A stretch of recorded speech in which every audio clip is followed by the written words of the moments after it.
What's up guys, MainManSWE here, hoping you're all doing awesome as always. Welcome back to Fiji in Tekken Tag Tournament 2, a pretty cool stage. But not so cool is Eddy Gordo in Tag 2, who was horribly unbalanced. It's not like anyone won any tournaments with the character. Pro players could handle him very well. And what was Eddy in Tag 2? Well, it was this string. This string is very hard to defend against, it's hard to deal with, pro players could do it, but at beginner, intermediate and even high level play, this move would torment everyone and would cement Eddy as the probably cheapest character of all time. You'd see him in roughly 33%. Every 3 games you played online had an Eddy, and it was for this move. So what is this move? It's a you have this move in Tekken 7, back 1-4. It's a 14 frame mid. So it's just as fast as the Electric Wind Goddess. That's a good note, you know, to have there. And it's a mid. In Tekken 7, natural counter it or not, that's not a natural combo. In this game, however, on counter hit, this turned into a 64 damage launcher. So you can actually compare this to Kazuya's down for 2 electric, because they both start from a 14 frame counter hit.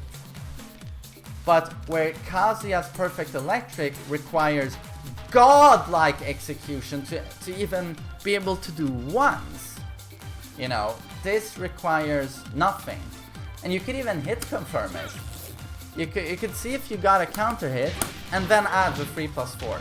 It's really easy. You just do back 1-4, back 1-4. Oh, I got counter hit, and you add the last part to get the launch. So what could this look like in terms of damage? You do this.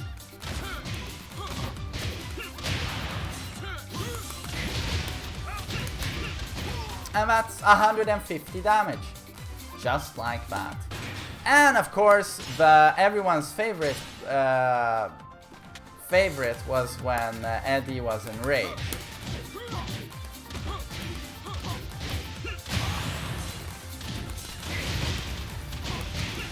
Yes. And now I'm not even showing you guys the most ridiculous variations of this. A very popular team was Eddy combined with Bruce. Rage or no rage, they would basically kill you straight away if disconnected.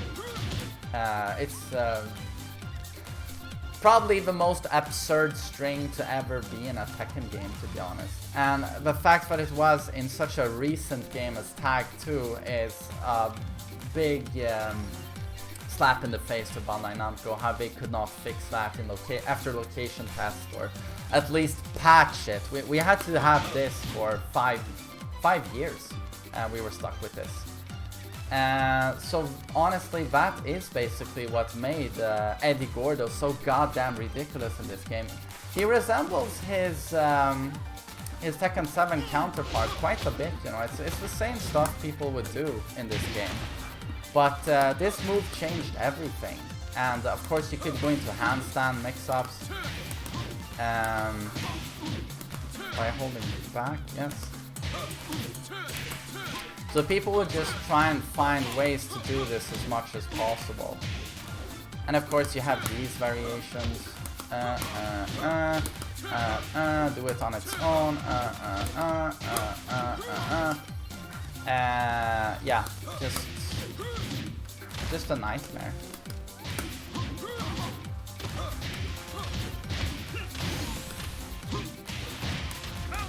Oh, I went to do Tekken 7 combos after that.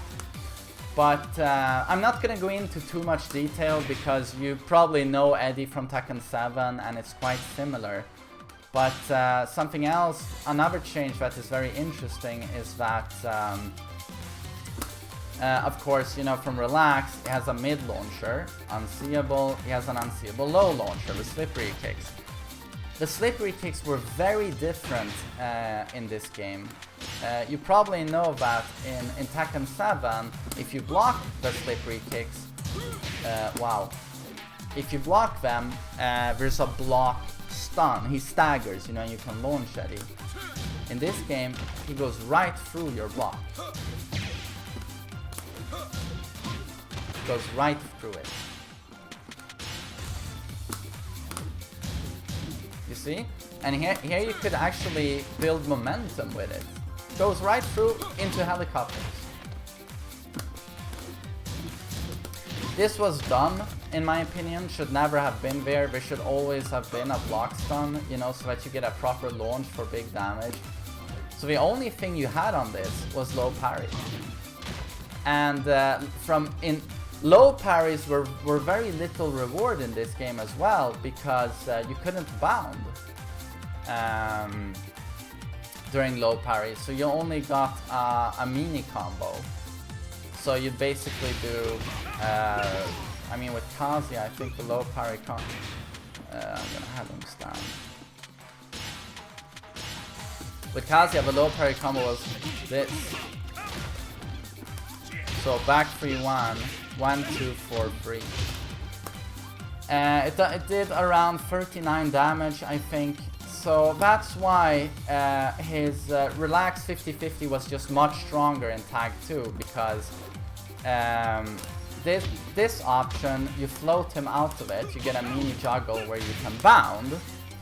So the risk reward was actually always in Eddy's favor in this relax, because if he launches you with the mid option, he gets a full juggle. If you blocked that, you got a mini juggle. And the windmill here, he gets a full juggle. If you blocked it, he went right through your guard. So what you had was a low parry that did 39 damage. But he got the full launch. So it's so different now in Tekken 7, the risk reward for Eddy in this stance. But this stance was just dumb in Tag 2. It never should have been like that. Yeah, this move was the bane of everyone's existence. That's honestly the only thing I have to cover, to be honest, in this video. It's this move. I can't stress enough how dumb it is. And again, Eddy did not win any tournaments. Pro players could deal with this. So he wasn't broken per se, but at beginner intermediate he was super broken, and that's why they actually removed this. So not a broken character, but a broken move. Way too easy to use, way too hard to counter, way too much damage.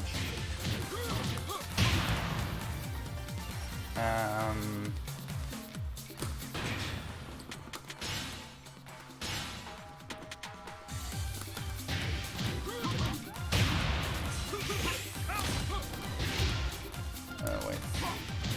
Must do combo.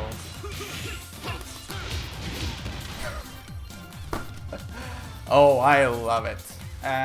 So, that's gonna be Eddy in Tag 2.